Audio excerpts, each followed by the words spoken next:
With two avowed supporters of the anti-abortion movement set to take the White House in just 63 days, Planned Parenthood will have to prepare for deep cuts and open hostility. Mike Pence has fought aggressively to slash Planned Parenthood funding, and President-elect Donald Trump has said he'll nominate pro-life justices to the Supreme Court. Caroline Modarressy-Tehrani went to Washington, D.C., where Planned Parenthood's leadership met behind closed doors to mount its counterattack. We're not a kingdom, so Mike Pence or Donald Trump don't just get to decree that the law is changed. Planned Parenthood EVP Dawn Legans was devastated by the election results, but now she has to get to work. There are people who are out to get Planned Parenthood. There are people who are out to get women's rights. There are people who are out to repeal Roe v. Wade. We're not standing for any of it. Planned Parenthood has taken in more than 180,000 donations since Trump was elected last week. Over 45,000 of those were made in VP-elect Mike Pence's name. Now Planned Parenthood has to strategize about how best to spend that money. We're going to need every one of those pennies, dimes, dollars, and checks. The cost to women of losing these services, losing these rights, is incalculable.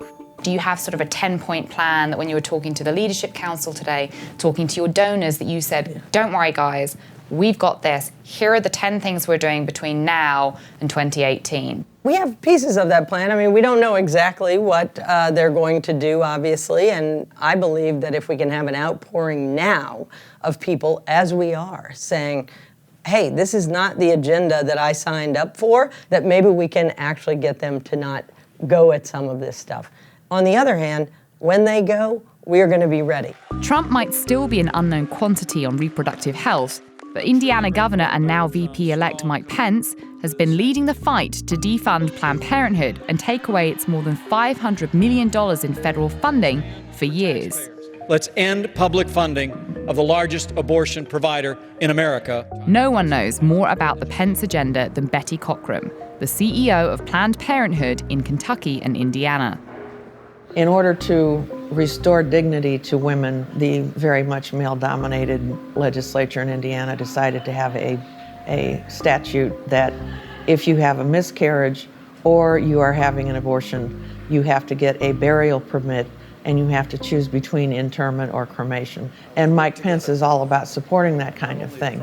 Do you think that Mike Pence is going to take his blueprint for Indiana and roll it out across the rest of the United States? I do. I think we watched that man sell his soul to sign up with Donald Trump. Do you think that you are going to have to find allies, given that now Republicans control Congress and the Senate? Are you going to have to find Republican allies to help you in this fight against being defunded? Well, we certainly welcome them.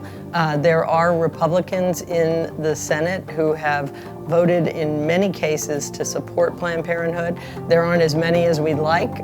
Mike Pence is not going to be an ally, that's for sure.